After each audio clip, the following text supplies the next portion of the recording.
Bonnie Gulia. Vinya Gulia.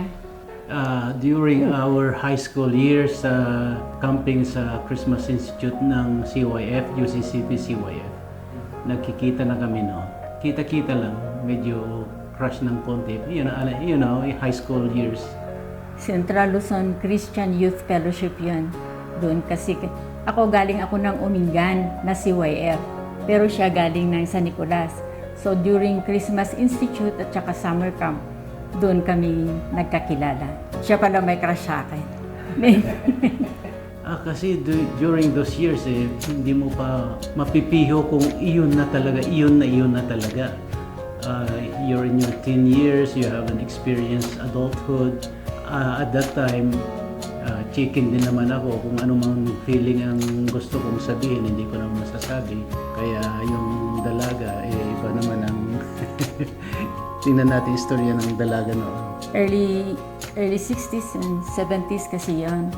And we came to know each other as friends lang. Until that time na natapos ako ng college, nag-work ako. Tapos Bonnie joined the Navy, the US Navy. And nagkahiwalay tuloy kami. So, but we continued to exchange friendly letters. Wala naman siyang sinasabi until the time na mayroon akong nakilala na naging asawa ko. So siya rin, may nakilala din, naging asawa din niya. So yung pagkakilala namin nung early teens at saka early 20s namin, hindi nag-prosper into a relationship kasi it remained as best friends lang kami. Yeah, those were the years. After na yung high school and then we went to college, siya dito sa SLU, ako naman sa Manila. And during those years, medyo padalaw-dalaw lang dito sa Baguio. Once a year, parang ganun lang. Pero merong time na hindi ko naman masabi personally yung aking niloloob noon. There was time na nagdala ako ng 3 red roses. So I thought she understood what those meant. So yun ang iniwan ko sa kanya. Nonetheless, hindi ko pa rin nasabi personally. Yun lang through roses and then yun na nga na I thought she understood. Hindi pala, maybe she was waiting for yung bang diga. The 3 magic words. Siyempre, di ba? Sasabihin mo, hindi lang yung bulaklak. Dumating yung bulaklak, wala naman sinasabi. Ang sinabi niya, by the time you get these flowers, nasa on way na siya to Manila. So, yun ang sinabi niya. So, ganun na nga. And then when around 1975, when I was almost ready to join the Navy, yung dinalaw ko siya. Niyaya ko meron kaming para bang hideaway ng mga CYA-ers sa Maynila. Doon kami. Kasama namin yung mga kaibigan namin. Niyaya ko siya. Magpunta tayo doon. Sumama naman. So, I thought meron ng feeling sa akin. Pero wala pa rin yata yung may hinihintay yata magsasabi. Nung naado na ako, nagsusulatan pa rin kami. Pero may sinabi ko. Wala. Sa sulat mo. Wala pa rin. So, yun lang pagkakilala namin. And then, like she said earlier, yung 1979, so around 4 years later, nagbakasyon ako. First na dinalaw ko siya sa Maynila, nagtatrabaho na sa Maynila. So dinalaw ko siya. Tapos one of the conversations namin, I told her, magpapakasal na ako. Mag-aasawa na ako. Mag-aasawa na ako. Tapos sabi ko, sino naman? Sabi niya. Tapos sabi niya sa akin, ikaw sana, sabi. Paano ako? Wala naman sinasabi. Tapos mag-propose ka agad ng marriage sa iyo. So, tapos umuwi na siya ng probinsya. No, sabi ko tingnan mo na ayaw niya. Dahil meron siyang boyfriend. Yeah. So, strike one. Umuwi ako probinsya. Tapos meron akong kasama rin namin sa COF. Pero sa sulat lang ako kami nagkaintindihan. So yun, and ended up, in short, mahaba ring story yun pero in short, we ended up marrying her, the other, yung nasa probinsya, and then Vinya ended up marrying The boyfriend. boyfriend niya sa katrabaho niya sa Philippine Navy. So those were the last time na we had communication, we've seen each other.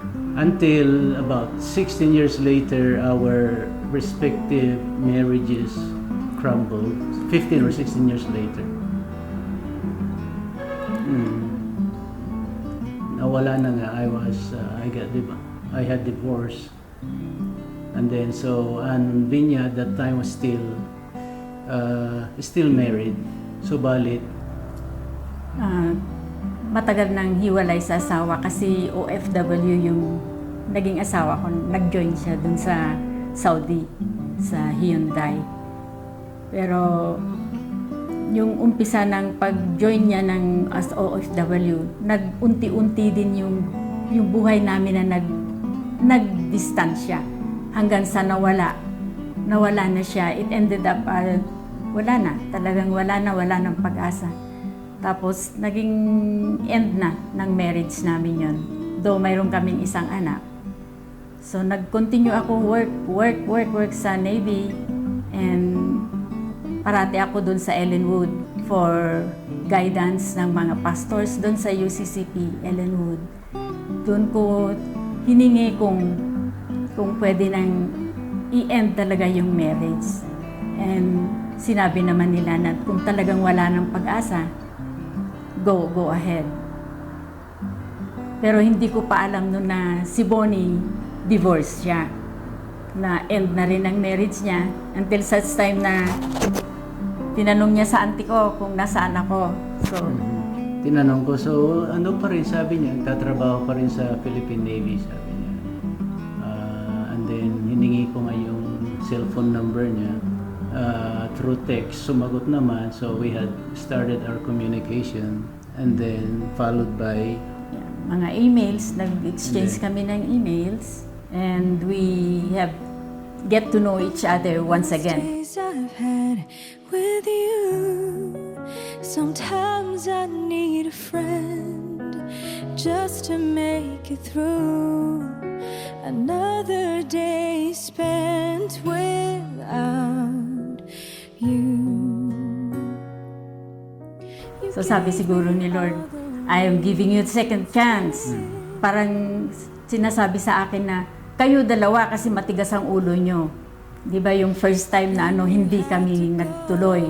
Pero this time, you have the second chance. So yun, nagpatuloy kami, nag-exchange na naman ulit ng letters, nagtatawagan. And you have already filed for annulment? Yeah. So dun ko lang inanuna na siguro sinasabi ni Lord na talagang you have the second chance. So inano ko na yung annulment. I filed for annulment na naging mabilis.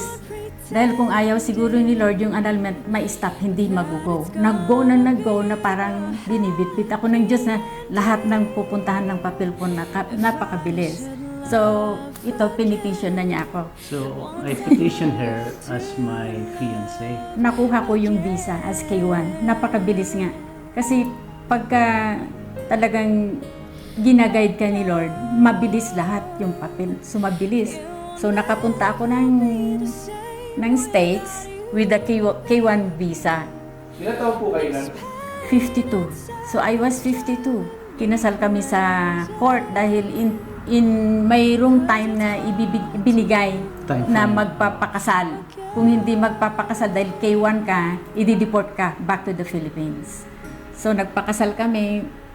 June 16, napunta ako ng California.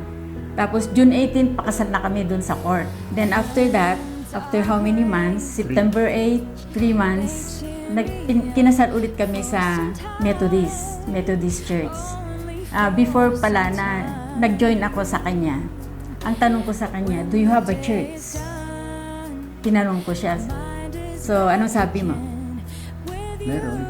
Yung Methodist Church, sabi ko. Pero hindi pa siya nun, yung member talaga ng church. Hindi ako member. Yung considered yung parang tawag nila yung ETC Christian. Easter, Thanksgiving, Christmas Christian. Special days. Pero nung dumating siya, we started. really regularly going to church, and we officially became members of the Temecula UMC. At yung mga talento namin, marunong kaming kumanta, marunong kaming tumugtog ng musical instruments. Naging instrument din kami ng church para yung sa singing, pagkanta ng offertory music. And then after that, nag-join kami ng choir. So doon kami pinapakinabangan ng church. At saka hindi pa yung, natawag doon, mayroon pa kaming isang group, yung Joy Covenant pa din. Na mayroon kaming Sunday school dun sa church, mayroon din kaming once a month na yung Bible study with the Filipino groups. So isa kami din sa mga nangunguna sa kanila, nagtuturo sa kanila. So we were there, she was there noong 2007 hanggang 2022. So nagkasama nga kami, and then we decided, I retired from my second career 2019. So we decided noong 2019 na let's go back to the Philippines, pero pandemic hindered that. So nang medyo slack na ang pandemic 2022, that's when we relocated to here. Nung palang ikinasal ako kay Bonnie, I have to apply for early retirement from the headquarters Philippine Navy dun sa ano. So by that time, I was an alien wooder sa UCCP. So before na umalis ako to California, ay sinabi ko sa Lord, pagbalik ko, ipapaayos ko yung bahay ng Diyos, bahay mo, sabi. So nung mag-for good na kami, sabi ko, mayroon kasi akong promise sa Lord na ganitong gagawin natin. So nung nag-for good kami, ang inuna namin yung church na pinatayo ng lolo ko na it's getting ruined already sa baryo ng Umingan, sa Kabalayangan. We asked the help ng mga relatives namin sa US kaibigan for help. Not only please give us money, hindi lang ganun. Kasi si Vinya, mahilig siya mag-garden. So yung mga halaman niya, mga flower halaman, pots, dinodonate sa mga kaibigan, especially sa church tapos sinasabi namin na may mission church kami, here it is now, if you could help us. So nagdo-donate sila. So yun ang inasikaso muna namin. So napaayos namin yung church hanggang sa kumpleto na. So yun ang mission namin na nauna. Hindi lang yung pag-for good namin na dito kami titira lang. So naayos namin. So naibigay ko yung promise ko sa Lord. So happy kami na nakabigay kami ng ganon para sa Lord. At saka yung nag-continue kami dito sa Baguio City First UMC na mag-join ng choir. So very happy kami na tinanggap kami ng buong puso dito sa Baguio First UMC. 16 years. years. So hopefully magtatagal pa dahil hindi naman kami nag-aaway. We love each other so much and we use our talents. Ano man ang talento na inaibigay sa amin, pagkaya namin, ibibigay namin sa Diyos kung doon kami kailangan. So, we are looking forward na habang malakas pa kami, kaya namin na mag-serve.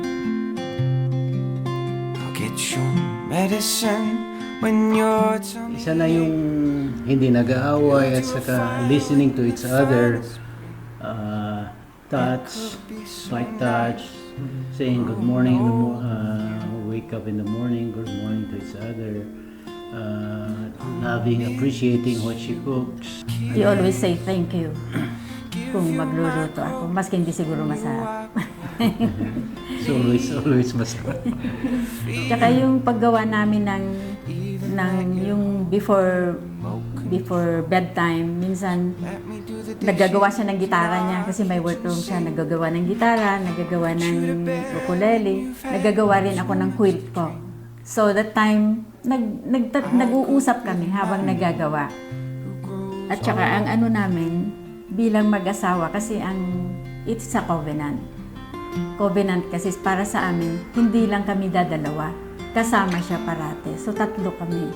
So, dapat lang na magmahalan bawat isa. Na hindi mag-aaway. Hindi pa kami nag-aaway maski minsan. Yeah, for 16 years, hindi kami nag-aaway.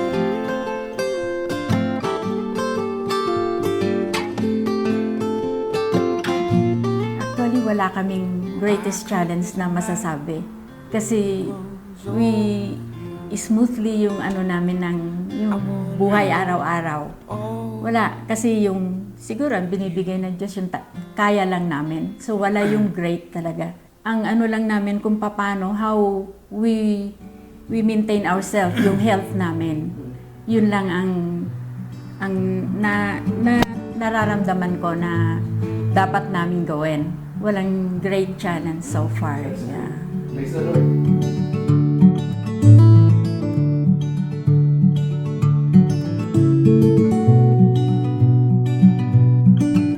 Yeah, definitely wala nang paligoy-ligoy siguro. But I'm sure there will be more challenges. Kasi you're still young, mag-umpisa pa kayo from in your 20s, 30s. You go through the motions of familyhood. So it will be more challenging. Not as smooth as we are now kasi mga adult na kami nung second chance kami. Kung may first chance, well, give a new life. I would say most definitely kami pa rin sa isa't isa, pero yung it will not be as smooth may mga challenges.